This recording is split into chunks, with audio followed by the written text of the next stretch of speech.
Hi friends, അപ്പോൾ ഇന്ന് ഓഫീസിൽ പോകേണ്ട ഒരു ദിവസമായിരുന്നു. അങ്ങനെ നേരത്തെ എണീറ്റ് ചെടിയൊക്കെ നനച്ച് പിന്നെ പല്ലൊക്കെ തേച്ച് സെറ്റായി. അത് കഴിഞ്ഞ് പിന്നെ നമ്മൾ ജിമെയിലൊക്കെ നോക്കും, വല്ല ജോബിൻ്റെ ഓപ്പർച്യൂണിറ്റി വന്നിട്ടുണ്ടോയെന്ന്. അത് കഴിഞ്ഞ് കുളിച്ച് സെറ്റായി വന്ന് പിന്നെ നമ്മൾ ഡ്രസ്സൊക്കെ ഇട്ട് പോകാനുള്ളൊരു തയ്യാറെടുപ്പിലായി. അങ്ങനെ പിന്നെ ഇന്ന് ഓൾറെഡി ലേറ്റായി എനിക്കപ്പോൾ തന്നെ. അപ്പോൾ അതിൻ്റെ ഓട്ടാണ് നിങ്ങളീ കണ്ടത്. നേരെ പോയി ബൈക്ക് എടുത്ത് പിന്നെ ബ്രേക്ക് കിട്ടിയപ്പോൾ കുറച്ച് നേരം വൈകി. അപ്പോൾ വിശന്നിരിക്കുകയായിരുന്നു. അങ്ങനെ ഫുഡൊക്കെ കഴിച്ച് പിന്നെ ഷാലിമ ഫോണിൽ എന്തൊക്കെയോ ചെയ്തുകൊണ്ടിരിക്കുകയാണ്. അതിൻ്റെ ഇടയിൽ കൂടെ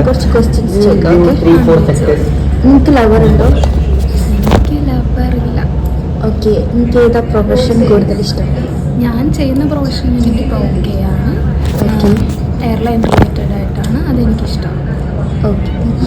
രഞ്ജിത, ഞാൻ കുറച്ച് ക്വസ്റ്റ്യൻസ് ചോദിക്കട്ടെ. നിങ്ങൾക്ക് ലവർ ഉണ്ടോ?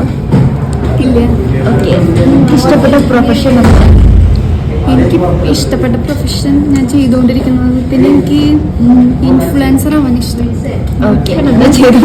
പ്രൊഫഷൻ ഞാൻ തിരഞ്ഞെടുത്തത് തന്നെ ഏവിയേഷൻ. ഓക്കെ. ഇതൊന്നും അറിയാണ്ട് അനുസരിച്ച് ഫോണിൽ കളിച്ചിരിക്കുകയായിരുന്നു. അങ്ങനെ വൈകിട്ടാകുമ്പോഴത്തേക്ക് റൂമിലെത്തി. പിന്നെ കുറേ നേരം ഇരുന്ന് ഫോൺ റീൽസൊക്കെ നോക്കി അങ്ങനെ ഇരുന്നു. അപ്പോൾ പിന്നെ ബോറടിച്ചിട്ട് വയ്യ. കുറേ നേരം ഇങ്ങനെ ഒറ്റയ്ക്ക് ഇരുന്ന് പോസ്റ്റ് അടിച്ചപ്പോൾ നമ്മളൊരു ഫ്രണ്ടിനെയും വിളിച്ച് എയർപോർട്ടിൽ പോയി. അങ്ങനെ ബ്ലോക്കൊക്കെ കഴിഞ്ഞ് എയർപോർട്ടിലെത്തി.